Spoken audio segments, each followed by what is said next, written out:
Bitta narsa, harakat qiling, intiling. Noligan sari battar bo'ladi. Nolish deganda ko'pchilik aytadi, men nolimayman, men noshukrmasman. Sizni turishingiz o'zi noshukrlik. Mana shunday qilib o'tiribsiz-ku, mana shuni o'zi noshukrlik. Siz misol uchun qovog'ingizni olib alhamdulillah deganingizda bu munofiqlik bo'ladi. Sizni tili shukrona aytyapti, butun vujudingiz atrofga norozilik tarqatyapti. Sizni butun vujudingizdan shukrona tarqasin. Birinchi o'rinda qo'lni silting. Silting, siqiladigan nima bor hayotda? Siqilib nimani hal qildi shu kungacha? Qo'lni silting. Bir o'lib, bir qolsin deng. Kimdir sizni yoqtirmayaptimi? Ularning problemasi. Kimgadir yaxshi ko'rinishga urinmang. Barcha insonni rozi qilish yetib bo'lmas maqsaddir. Hech kimni rozi qila olmaysizlar hayotda. Biror bir maqsadga yetmoqchi bo'lsangiz, yetib bo'lmas maqsaddan voz keching. Ya'ni biror bir maqsadga erishmoqchi bo'lsangiz, hammani rozi qilishdan voz keching. Hamma insonlarga ma'qul kelgan taqdiringizda ham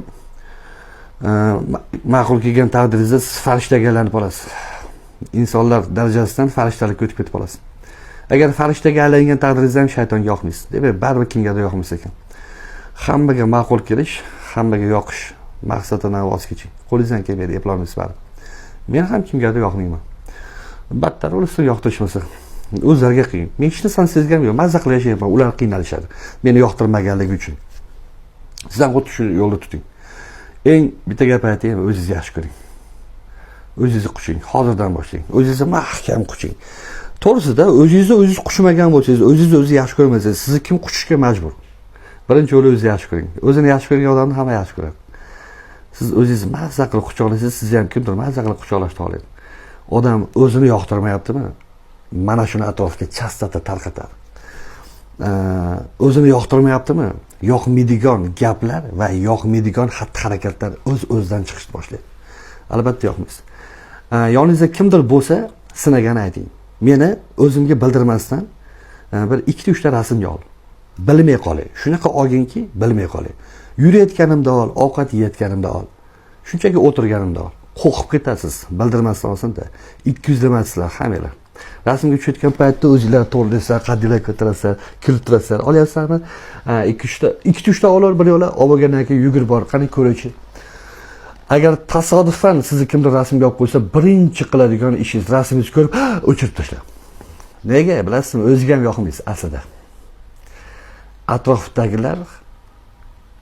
Atrofingizdagilarga qanaqa qiyinligini bitta o'ylab ko'ring-da.